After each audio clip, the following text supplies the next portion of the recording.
Bonjour, bienvenue au Talk Orange Le Figaro. Aujourd'hui, nous recevons Jérôme Chartier, député du Val d'Oise et organisateur des entretiens de Royaumont qui se tiennent ce week-end et seront conclus par un discours du Premier ministre François Fillon. Le thème de cette année des entretiens de Royaumont ? Aimer la France. Quelle chance d'avoir un thème pareil. On l'a réfléchi à quelques-uns et c'est vrai qu'on a tout de suite été très inspirés à la fois pour choisir les orateurs mais aussi pour définir le contenu de chaque thématique dans ces entretiens.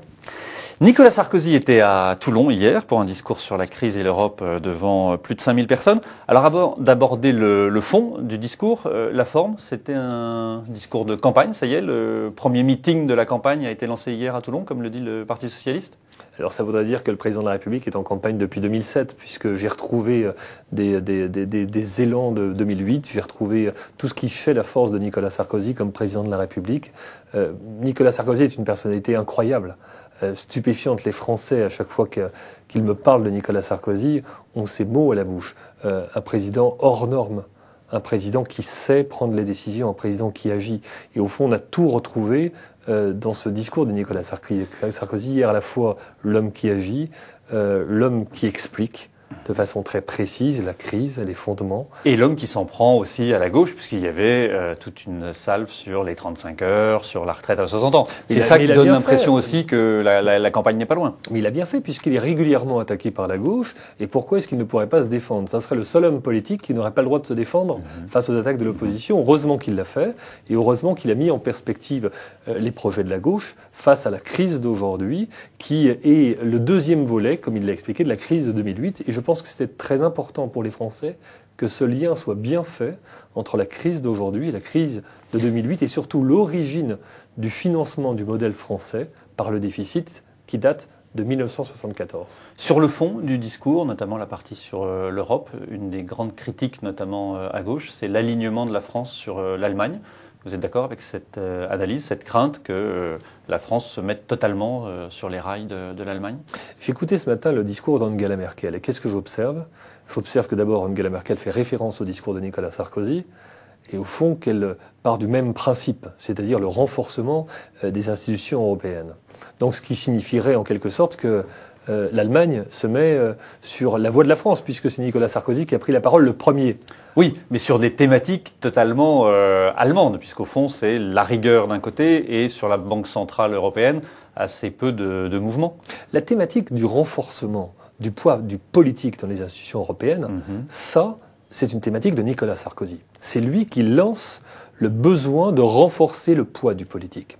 En revanche, l'indépendance de la Banque centrale européenne, c'est vrai, c'est un acquis du modèle allemand, et l'Allemagne, d'ailleurs, Angela Merkel l'a redit, ne veut pas y revenir. Soit. Mais cela n'empêche pas, et Nicolas Sarkozy l'a redit hier, que la Banque centrale européenne se préoccupe de soutenir la zone euro, se préoccupe de soutenir la monnaie et se préoccupe de l'avenir des peuples de la zone euro. Ce qui confie à la Banque centrale européenne en toute indépendance une très grande responsabilité, pas seulement celle de lutter contre l'inflation, mais de veiller à la prospérité des peuples de la zone euro. Dans les propositions que Nicolas Sarkozy a faites, il y a l'annonce d'un sommet social qui serait convoqué en janvier, à 3 mois du premier tour de l'élection présidentielle.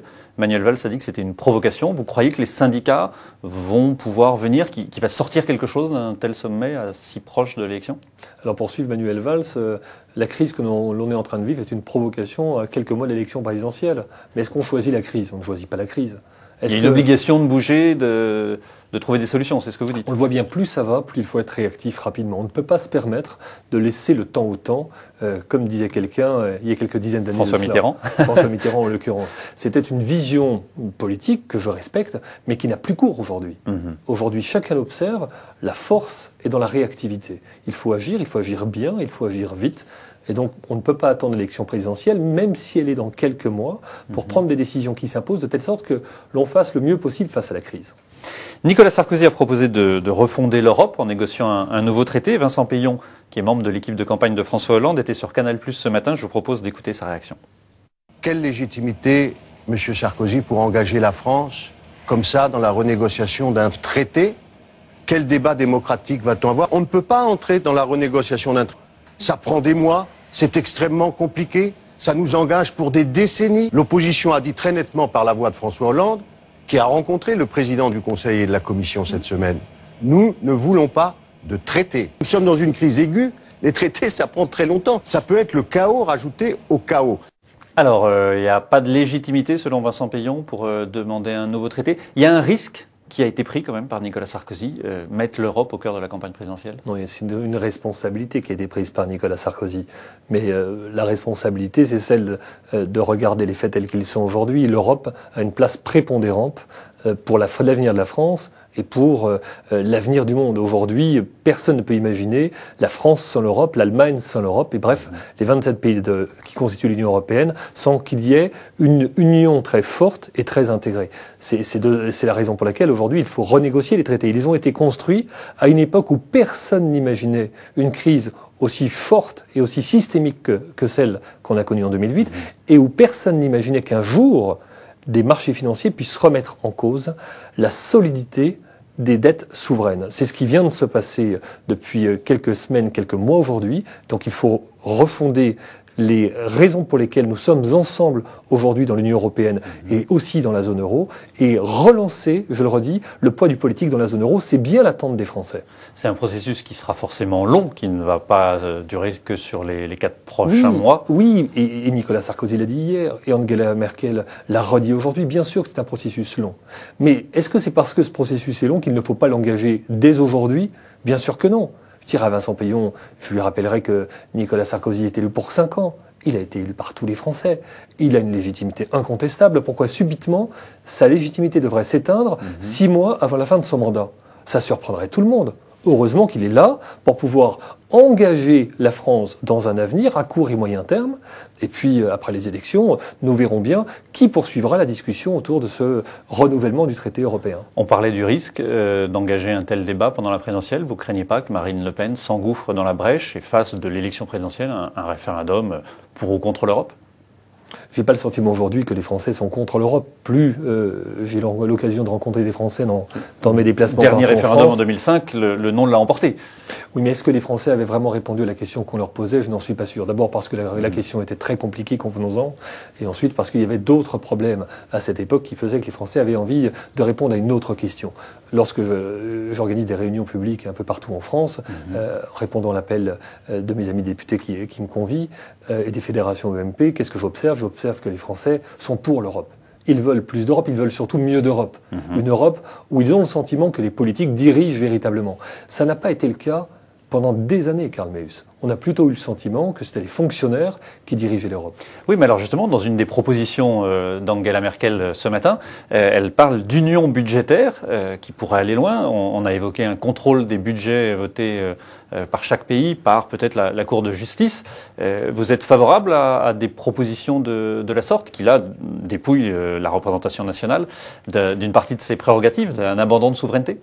C'est une piste qu'Angela Merkel évoque pour une raison très simple. C'est le poids de la Cour constitutionnelle de Karlsruhe, en Allemagne, qui fait un peu la pluie et le beau temps sur le budget, et donc qui est très contraignante à cet égard. En France, nous avons un autre système, ce n'est pas le Conseil constitutionnel qui censure le budget, plus exactement il le censure sur la forme, mais pas véritablement sur le fond, c'est ainsi. Cela signifiera qu'il faudra qu'on se mette d'accord sur une solution qui puisse convenir à l'ensemble des États, et particulièrement à la fois à la France et à l'Allemagne. Mais en revanche, une solution suffisamment contraignante et suffisamment incontestable, je veux dire par sa légitimité, de telle sorte que personne ne puisse la remettre en cause. En d'autres termes, si un État contrevient à la démarche budgétaire qui a été arrêtée par l'ensemble des pays de la zone euro et peut-être l'ensemble des pays de l'Union européenne, là, il faudra qu'il y ait une sanction, qu'elle soit légitime, qu'elle s'impose et que l'État l'accepte et s'y soumette. Robert Hue était assis à votre place hier, il vous a posé une question, je vous propose qu'on l'écoute. La politique fiscale de Nicolas Sarkozy a été une catastrophe durant ces dernières années. Si par malheur, vous étiez encore au pouvoir en 2012, est-ce que vous allez mettre en œuvre ce que vous dissimulez pour le moment, c'est-à-dire une TVA dite sociale, qui va toucher franchement tous les salariés du pays, les hommes, les femmes, et qui ne correspond pas à ce qu'ils attendent? Alors le président hier a évoqué cette piste sans la nommer de TVA sociale. C'est une piste qu'il faudra envisager sérieusement pendant la campagne? D'abord, je veux dire à Robert Rue que si nous restons en responsabilité parce que les Français nous les confient à Nicolas Sarkozy en 2012, ça ne sera pas un malheur, mais ce sera une grande chance pour la France. Et je pense que c'est ce qu'il devait sans doute penser, mais il a dit autre chose. Sur le fond de la TVA ? Mais sur le fond de la TVA, on l'a redit, on est pour une fiscalité anti-délocalisation. À quoi servirait-elle, cette TVA ? Elle servirait à lutter contre les délocalisations. Ça serait un des volets de cette fiscalité anti-délocalisation. On ne va pas alléger les charges sociales qui pèsent sur les salaires et qui sont trop lourdes aujourd'hui uniquement en augmentant la TVA. Ça n'aurait pas de sens. Il faut à la fois travailler sur la TVA, par exemple introduire un taux intermédiaire qui permettrait de faire remonter un certain nombre de produits qui ont une TVA aujourd'hui à 7%, à 12,5% par exemple, ce qui permettrait de financer cet allègement des charges qui pèsent sur le travail, et en particulier l'allègement des charges pour la partie famille. C'est 30 milliards d'euros. 30 milliards d'euros de charges en moins qui pèsent sur le travail, c'est un gain de compétitivité considérable pour l'emploi en France. Ça veut dire davantage de localisation et ça veut dire davantage d'emplois pour les Français. Jérôme Chartier, merci d'avoir répondu à nos questions. Merci. À lundi pour un prochain talk.